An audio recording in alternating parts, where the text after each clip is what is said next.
I'm so freaking excited for the new Marvel Infinity Wars coming out. That new one with, like, Iron Man and stuff? Yeah, but it doesn't just have Iron Man in it.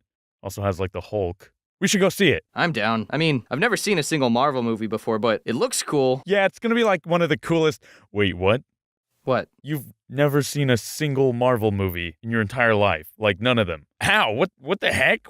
I don't know. Are you okay? I mean, yeah, I think so. I do have this rash down in my... You can't see this movie with me. Wait, what the frick? Why not? You won't understand anything. So what? So what? You expect me to go see probably what's going to be one of the greatest movies ever made from one of the greatest franchises ever made? With you? Someone who has never seen a single one of the movies in said franchise? I don't know why I rhymed in the beginning of that sentence. I mean, yeah. No, not gonna happen. Come on, who cares really? Isn't going to see a movie not really about the movie itself, but more about the experience? I'd rather die. Fine, I'll go watch the damn movies. Nope, can't do that.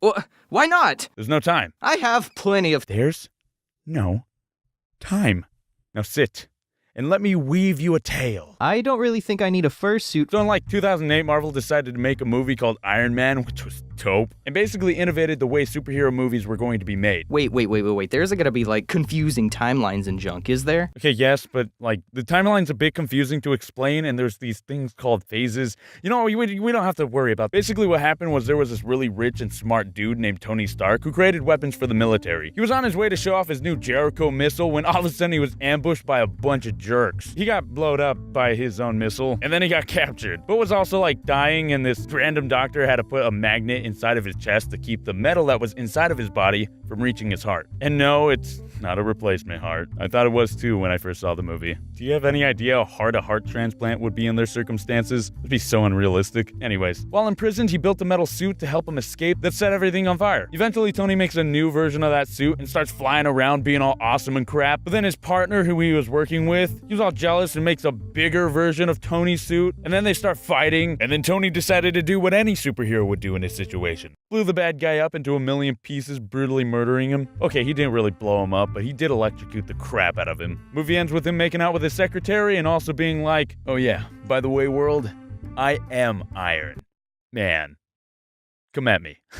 After the credits, your boy Samuel L. Jackson invites Tony to be part of a team, which sounds ominous, but that comes later. The Incredible Hulk, probably one of the strongest, coolest, and most badass character in the Marvel Universe, who also can't control his powers and is like, super dangerous. Anyway, so basically, this dude named Bruce Banner, a really smart dude, was trying to recreate this experiment that took place in World War II that made peeps turn into super soldiers, while also making them immune to gamma radiation. Well, he f***ed that up because he's a huge fucking idiot. Like, literally, he can now change into a very giant, unstable, angry green version of himself, but he's also, like, super cool. The problem was, these other dudes, Blonsky and Lieutenant Ross, realized how cool he was and was like, we need him as a super weapon for the military. So the Hulk went into hiding, until he was found by accidentally cutting his finger and dropping some blood into a bottle at a bottle factory that he was working for pesos.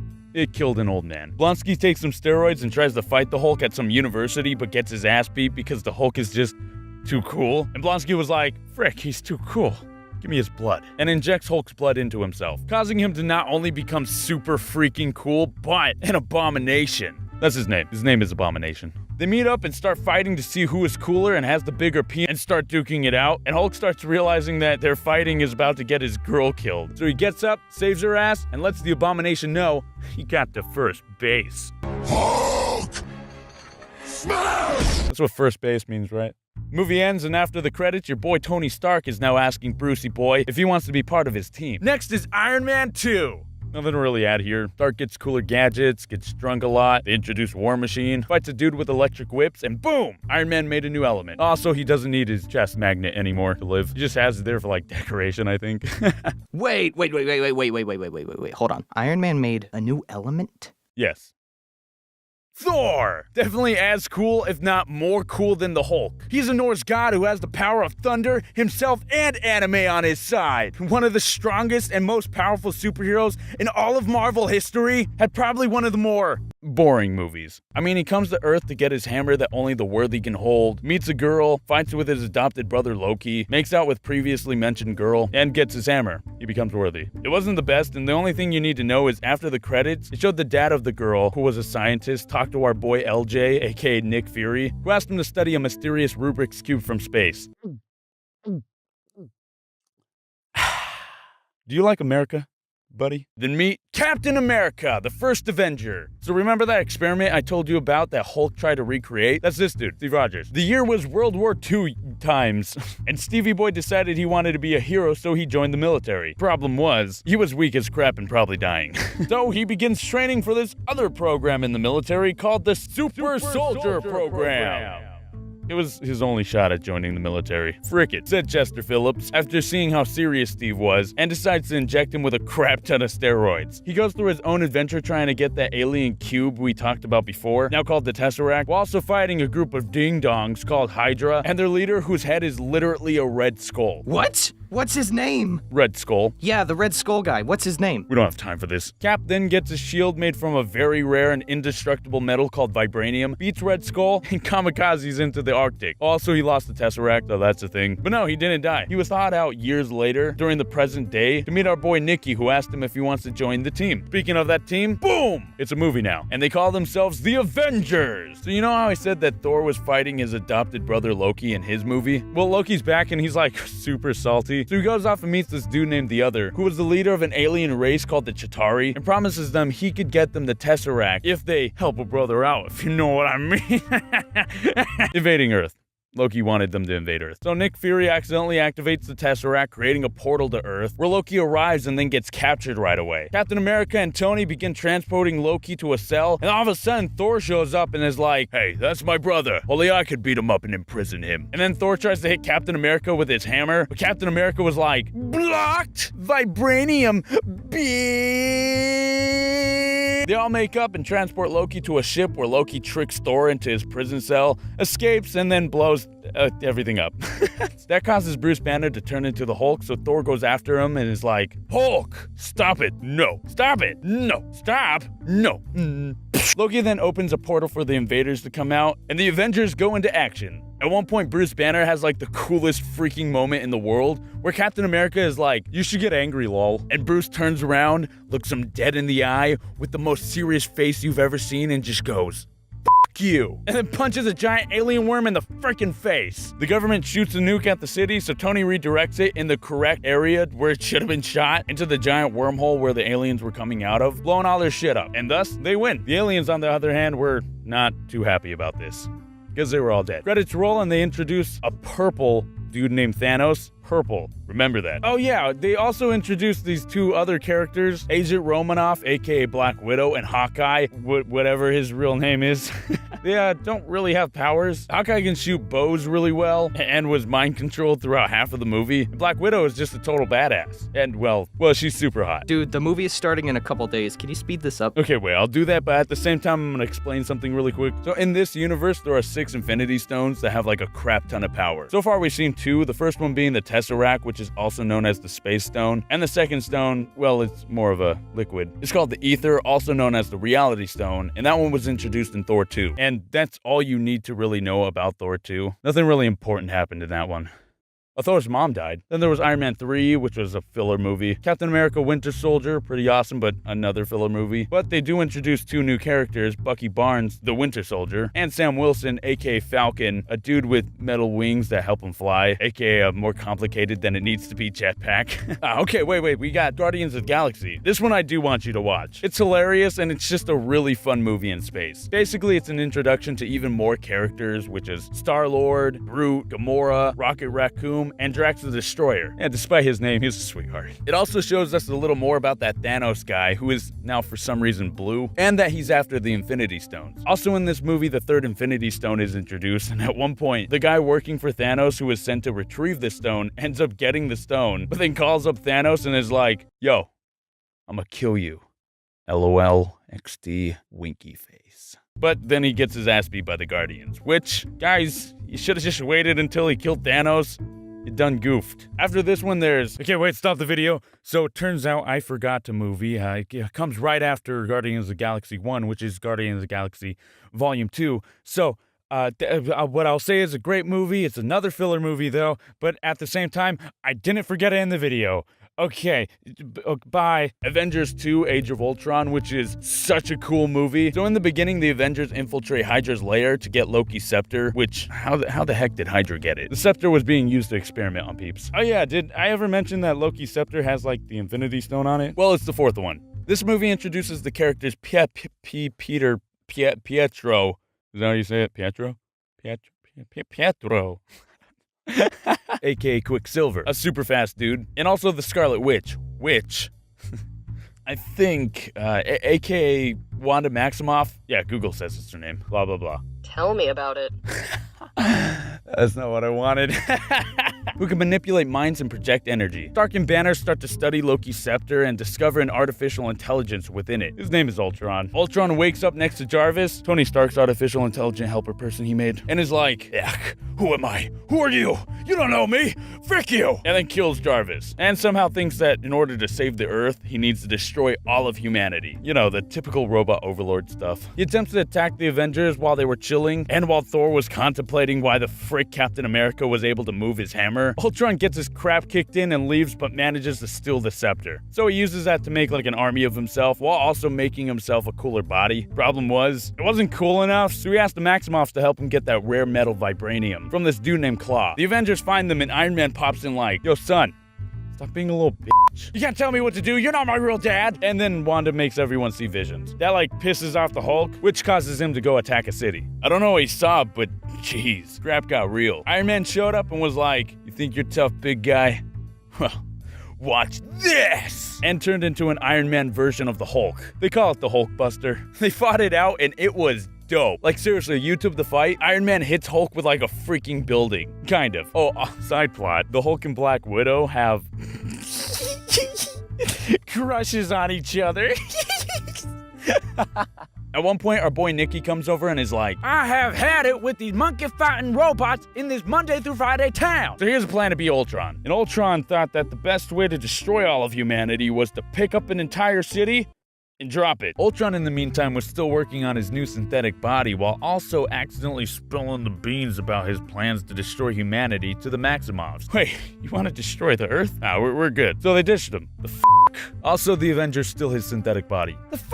Tony, Bruce, and Thor end up putting Jarvis inside of that new synthetic body, introducing the newest Avenger, Vision, who they named after Thor having a vision. Oh, also Vision has the Infinity Stone number 4 from Loki's staff on his forehead now. Ultron actually begins to lift the city to destroy life, but of course the Avengers are there to stop him. For reasons, and I don't know why or how, but Patriot, a dude who's supposed to be like one of the fastest in the Marvel Universe, isn't faster than bullets and sacrifices himself to shield Hawkeye from getting shot. But also at like the same time, the bullets were huge and had exit wounds. So how the frick did Hawkeye not die too? Adam, you're getting off topic. They stop Ultron and save the day. The Hulk also decides that, "Ah crap, I'm pretty dangerous." Steals the ship and flies away. Credits roll, and midway through the credits, you see Thanos, now even more blue. What the heck is up with that? Who has created this pretty cool looking gauntlet that has 6 suspicious looking slots on it. Next movie is Ant-Man. Nothing too special about this movie. Definitely just an introduction to Scott Lang, aka Ant-Man. He can turn really small and like punch people. It didn't really leave a very big impact. Captain America Civil War. We're almost done here, I swear. Now this is where we part ways and choose side. And no, you can't choose my side. And double no, I won't tell you what side that is. So it starts off with a flashback of Bucky brutally murdering 2 old people. And then jumps to present day where it shows the Scarlet Witch accidentally throwing a suicide bomber's exploding body into a crap ton of innocent people. He was trying to steal a bioweapon. After that, the government tells them that they gotta stop doing that crap and blames them for a ton of deaths. Specifically ones during the Loki invasion, which can I just say, the government sent a nuke to kill everyone and anything there. Tony ended up saving millions by redirecting it to the correct target, which was the big giant wormhole in the sky. And weirdly enough, Tony is like, yeah, no, guys, we gotta stop doing this crap. At one point, the unions were having a discussion about them doing that crap, and someone ended up blowing up the king of Wakanda, T'Chaka. That was the new character that they introduced, Dad, who was T'Challa, aka Black Panther. The blame was put on Bucky the Winter Soldier, and Captain America was like, hey, I know that guy. I'm gonna go capture him and talk to him. Oh, also the real killer is actually this dude named Helma Despacito. Bucky gets captured by Captain America, and Captain America was like, Bucky, the fuck, man? Wasn't me. Oh, dope. Captain teams up with Bucky and forms a team of his own. Basically people who didn't want to stop doing the crap they were doing, and also wanting to help out Bucky, who was actually innocent. Team consisted of Hawkeye, Falcon, Scarlet Witch, Bucky, and out of nowhere, Ant-Man. They try to escape, but are intercepted by Tony's team, which consisted of Vision, War Machine, Black Panther, Romanoff, and out of nowhere, Spider-Man. Spider-Man? How? Dude, I have no idea. Disney might have worked a deal out with Sony or something, but I don't know, I love it. They begin fighting at an airport, and it was freaking awesome. Spider-Man steals Captain America's shield, Ant-Man turns into freaking Elephant Man, and War Machine got shot by Vision in the air, fell to his doom, and broke his spine. Oh yeah, War Machine almost freaking died, and is now paralyzed from the waist down. Jeez. Anyways, Captain America and Bucky escape, everyone else is apprehended, and Iron Man goes to chase down Bucky and Cap after learning Bucky was actually innocent. They meet up, team up, and all track down that one guy who actually did blow up Black Panther's dad. But the dude plays a tape. A tape? Yeah, like a surveillance tape. You know how I said it started off with a flashback of Bucky brutally murdering two old people? Yeah. Those were Iron Man's parents. What? I know. What? It's freaking Jesus, crazy. holy I don't frick. even know, man. The thing is, though, Bucky is a brainwashed soldier, so he had no control over his actions, and sadly regrets doing it. He's actually stated that he remembers every person he kills, which, Jesus, that must suck. Stark rightfully gets mad and starts to try to beat the crap out of Bucky and Captain America, totally kicking their butts. At one point, Tony got dust in his eye, and Bucky starts to get the upper hand. But Tony wiped his eyes, held in there, stood strong, and disintegrated Bucky's arm. It was metal. Iron Man then starts fighting Cap again, and they have this dope as frick hammer shot of Tony blasting Cap's shield as an ode to the original comics. And then Iron Man gets more dust in his eye, and Captain America stabs him in the heart. His suit's hard. You know, the thing that powers the suit, he destroyed it so Tony couldn't move. After that, Cap leaves with Bucky and just leaves Tony on the floor. Oh yeah, Black Panther was stalking them the entire time and was like, all right, while you guys fight, I am going to go get the bad guy. Movie ends, and after the credits, we see that Cap is now hanging out with Black Panther in his home territory, Wakanda. That place, it looks pretty cool. Seriously, man, though, you gotta speed this up. The movie... I know, it starts in a couple days. Hold up, let me... next was Doctor Strange. The only thing that happened in that movie was they introduced the next character, Doctor Strange, and what looks like to be, and what I'm 90% sure is, the Time Stone? That's the 5th Infinity Stone, I think. Then there was Spider-Man Homecoming, an awesome movie about Spider-Man versus the Vulture, which also let you get to know the new Peter Parker, who is a lot younger than your traditional Peter. And I think he might be a combination of Peter Parker and Miles Morales. So... that's pretty cool. Miles Morales is another Spider-Man from a different universe in the comics. And then there was Thor Ragnarok, which is by far my favorite Marvel movie yet because of how awesome and funny it was. The movie was 80% improv, and I love that you can just tell they had so much fun making it. In it, they just explained where Thor and Hulk were during Civil War, which they were on a completely different planet light years away from Earth. Just go watch it, trust me, it's great. And finally, there was Black Panther, a freaking awesome movie letting you get to know more about Black Panther and where he comes from. It also lets you get to know a lot more about the country of Wakanda. They are so advanced, I'm pretty sure if Tony were to show them his most advanced equipment, they'd just laugh and be like, that's cute.